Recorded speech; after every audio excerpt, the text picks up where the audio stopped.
My name is Heather. I'm going to be taking with Kayla for a while. A little bit about me. I am a manager, so I work over 50 hours a week. I've been married for about 3 years. It's going to be 3 years in October. I'm a mother to a 1.5-year-old little boy who he loves to climb and just get into as much stuff as he can. I'd show you him right now, but he's sleeping. So we just came in the middle of a nap. So this week's topic is things I wish people had told me. Or in my case, things that I wish that I had remembered that people had told me. The first 3 months are so hard. Between him crying and you not knowing exactly why, and everyone's opinions. It really is hard. You're so tired all the time. People are putting their opinions about everything that you could possibly think of, and you're new to it. So you're still trying to figure out, what he needs, it really is hard. Those first 3 months, I tell anybody now, if you can get past those 3 months, you're good. You're gonna be golden.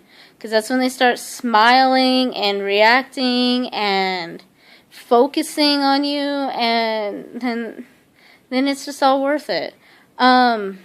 Those first 3 months, I went through doubting myself, doubting my husband, and thinking we made a big mistake by becoming parents. So you are going to feel a lot of different things, but I promise you, if you can get through those first 3 months, it gets easier. Even if it's just a little bit, it does get easier. Another thing I wish they had told me was no matter how much research you do, no matter, I went to classes, I looked everything up online, I went through so much stuff. And no matter how much research you do, you're still never going to be 100% prepared.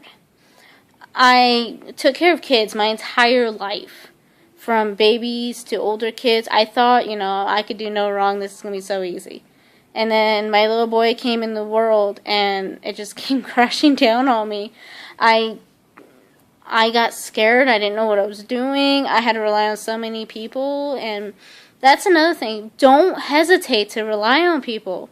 They're there for you and for that little one, and use it. I know how many times I thought I had to be super mom and be able to do the house, taking care of a newborn, and it's so much. I went back to work after 4 weeks, so I wasn't even prepared for that, and between no sleep, a newborn keeping me up, and work, you've got to use people, or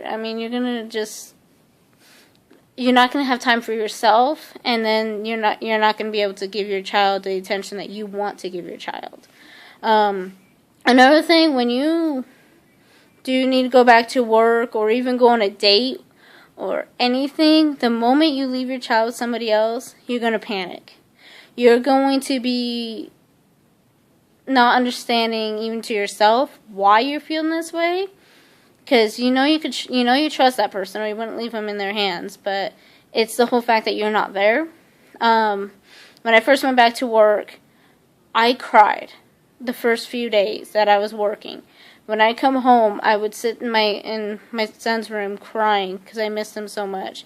When I was at work, I'd be calling up my mom, asking if he's okay, because in my head, he was crying and no one could calm him down because I wasn't there. So don't feel like you're not trusting somebody by feeling that way. It's just showing how much you've bonded with your child. There's going to be days, many days, that you're so frustrated, you're wondering why you ever wanted to even become a mom. And you're going to sometimes look at him and think that he'd be better off with somebody else. Hang in there. Those times will pass through, and you have such an overwhelming love that's really the major thing. You love your child, you're good to go. Kids get into everything. And I heard it a million times, and I laughed and said, yep, okay.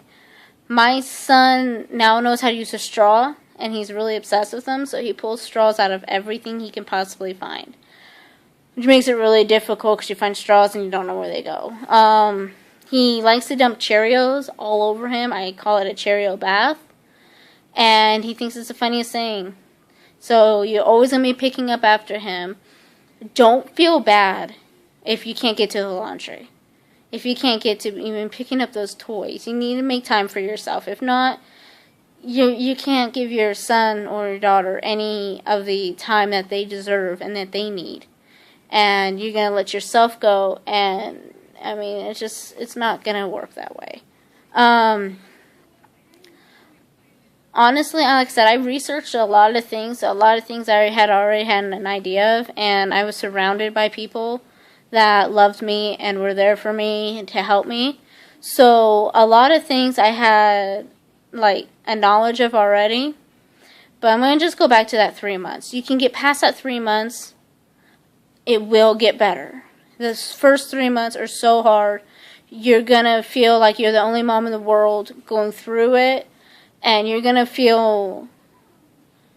You're just going to feel terrible.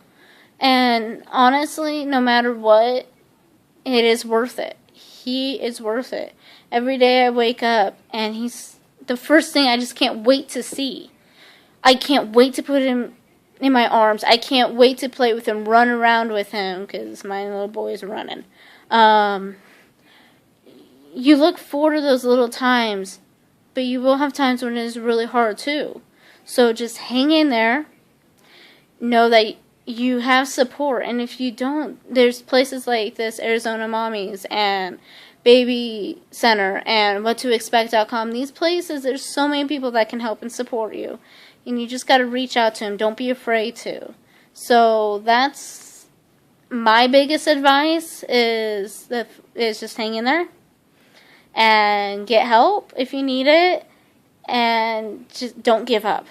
Just don't give up on any of it. Yourself, your baby, nothing. Because when they start smiling, when they first learn to talk and they say your name, when they give you kisses, I mean, all those little things make everything better. So, again, I'm Heather. I'm looking forward to being part of this forum. And thank you for listening.